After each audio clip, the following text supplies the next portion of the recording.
Bianca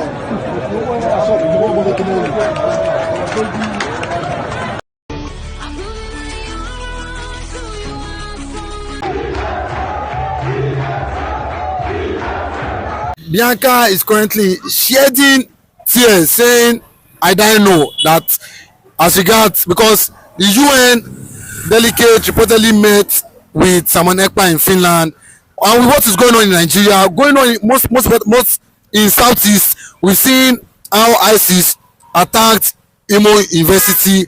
Just the other day in Aba, Enugu, axis, we saw what happened when Fulani herdsmen also attack, Aba and Enugu axis. Now she's in big regret, and at the same time, UN delegate reportedly meeting Simon Ekpa has called for a lot of joy. What is your take as regards Ekpa being vindicated by the UN Working Committee?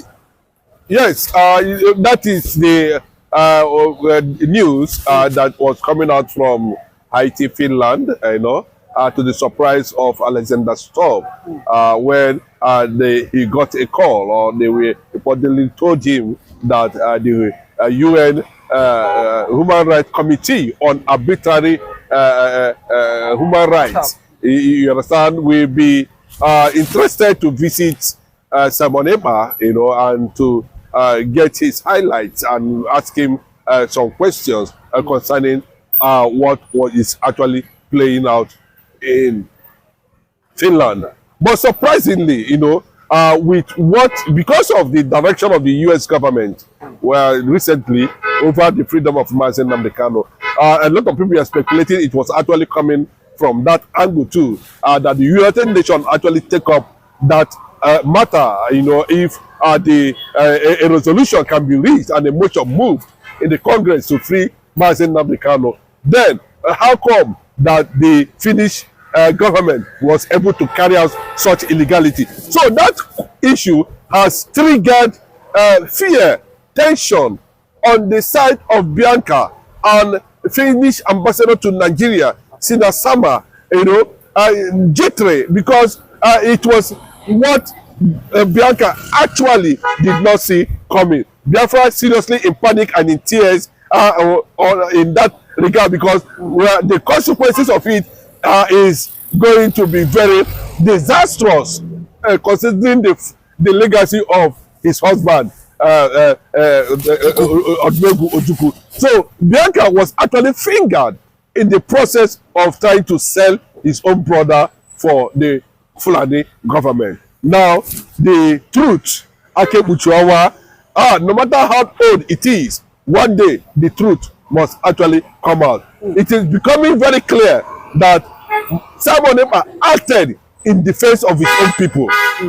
It became very clear that what Simon Ekpa was doing as at that time, it was advocacy enshrined in the United Nations Charter of Self-Defense and Self-Determination, which was also part of the resolution of the US Congress. So what the United Nations did immediately was to now send delegates to Simon Ekpa, and a lot of things we have been discussed that about what they are going to do in Finland, because the issue in Nigeria has taken a very damageable global perspective, that all over the world people are celebrating Biafra, people are talking about Biafra, people are talking about Simon Ekpa's freedom. They never used gun, they were not threat to anybody, they were just speaking up against injustice that is taking place against their own people. They were calling for defense, they were calling for resilience against the Fulani agenda, the jihadist agenda in Nigeria. Then how come that, so it has been traced that a lot of things actually exchange hands between the Nigerian government and the Finnish government, that which in between was Bianca Ojukwu. That was why Tinubu-led government finally took her to be the Minister of Foreign Affairs there. You know, that was that why Tinubu appointed her to be the Minister of Foreign Affairs, because of her plan to stop Simon Ekpa 2024 November 29th Biafra recognition day? Yes, I will say that it was very strategic. Don't forget that a few days ago was May 30th, the Biafra day, where Biafrans remembered all those Akachara red to defend the Biafran land. As at that time, both little children. If you watch that documentary, you will see where the young, less than 11 years old boy was telling the whole world that they are fighting for survival. Not conquest. They are not fighting to conquer anybody.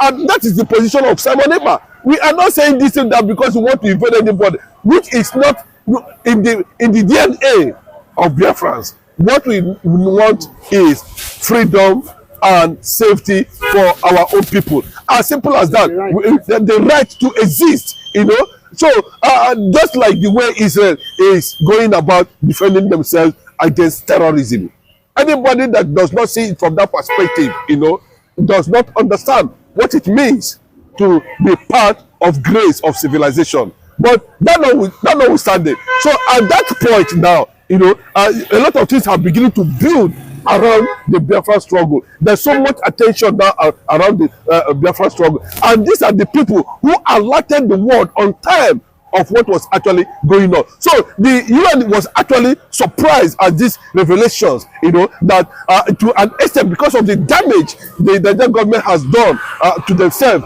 both within and outside, now felt that the only international problem, challenges they are facing is that they have IPOB anywhere in the world to contend with. So they quickly prepared, activated Bianca Ojukwu's position to the substantial prime minister. But everything became worse because the door has been locked against Nigeria. If you don't know, at the international scene, within the international community, before any door will be opened for Nigeria, they have to go through a certain process, and it is rigorous because Nigeria has done a lot of criminality in terms of leadership, in terms of government, in terms of abuse, in terms of human rights, in terms of protection, just everything about Nigeria, the worst, most corrupt nation in the world. So that was on that regard. But Bianca has been exposed, and the reason for that appointment has also been exposed. It's not quite too long they handed over Prime Minister office, Foreign Minister office to Bianca, and he was not able to penetrate the Congress. He was not able to penetrate the Israeli parliament. But he was not able to penetrate.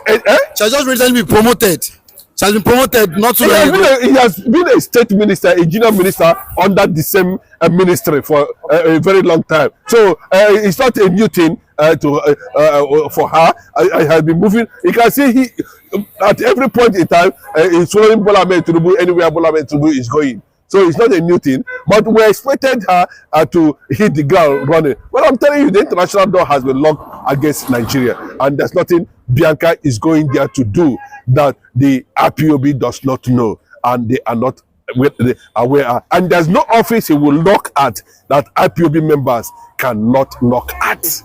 That is it. But from what we know, we saw ISIS attack Imo the other day. We saw what's happening, and the Biafra territory. What do you think if Simon Ekpa were to be around? Do you think there will be this Fulani jihadists attacking farmers? You think by now everything should have subsided as regards the Fulani terrorists attacking the Biafran territory? The only thing that will take them out is the recognition of Biafra as a sovereign nation. Biafra as a sovereign nation, that's the only thing that will take them out. Here I say it's very clear. They are just everywhere. You saw what happened that, like you reported. Gumi was trying to see whether he's going to link the Imo State attack, ISIS attack, to the IPOB, but it didn't work. So those old narratives they were painting in the past can no longer work. I don't even they were trying to say that what is happening in Southwest is being masterminded by the Igbo people, but the evidence around shows that is not true. So that propaganda they have been using before now, has already been dented with the reality on ground and with the feasibility and the resilient spirit of Mazi Nnamdi Kanu. Imagine a situation Mazi Nnamdi Kanu would have compromised. Imagine a situation where Simon Ekpa would have compromised. Who among them in Nigeria that is loyal to, that enjoys or weaponized ethnic loyalty that can do or stood out to question the rationale of this unity? Why Nigerian government is silent? Why Christians are being killed in Nigeria? Nobody, no tribe, no religion have the guts to do it. It was Mazi Nnamdi Kanu and Simon Ekpa that actually took this issue, beyond the borders of Nigeria and alerted the international community on time. But unfortunately, Nigerians, as usual, because they are not what they claim they are, manipulated the process, paid billions of dollars. And you can imagine Nigeria spending close to 3 trillion, for ransom of kidnapped citizens. That is unfortunate. And when you tell them that Nigeria has actually lost sovereignty, they say, yeah, this and that. What is happening there now? So, and that's what Alexander Stubb, and of course, is going to definitely face from the UN, and the matter will be revisited. Don't be surprised that most of these people you are seeing today that did a lot of manipulation. Thank God for somebody, like Dr. Masanga at the Pan-African Forum, who are taking up those challenges to battle legally, through the court, the World Court, the ICC, the International Court, judges, organizations of human rights organizations, to question how they were able to arrive on the judgment against Simon Ekpa, who people did not see with firearms, who people see as somebody who we are just advocating for, defense and self-determination. What was wrong with that UN charter? So that's the question. So you can see that there was no violation of human rights or by any means by the likes of Simon Ekpa and Mazi Nnamdi Kanu. And that is why you are seeing that the world has started to listen and open the books against Nigeria. But a lot of people want to know. They said when Bianca took over a job, appointment as the foreign affairs minister, she said one of our major aim is to make sure that Nnamdi Kanu, leaves the Kuje, facility. But up until this moment, Nnamdi Kanu is languishing in Sokoto prison.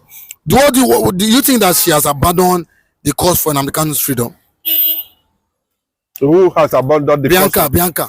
Because she said, I will make sure Tunumbu release. Or is he the only one that have been saying it? You know how many Igbo leaders have come out to say it? The most painful one was the late Mbazulike, who pleaded to Buhari to give him as a parting gift before he died. But unfortunately, the caliphate, the Nigerian terrorist government, refused to do otherwise. And down there to the likes of Benjamin Kala and all of them, they were just making that kind of statement just to appeal to the subconsciousness of the Igbo people.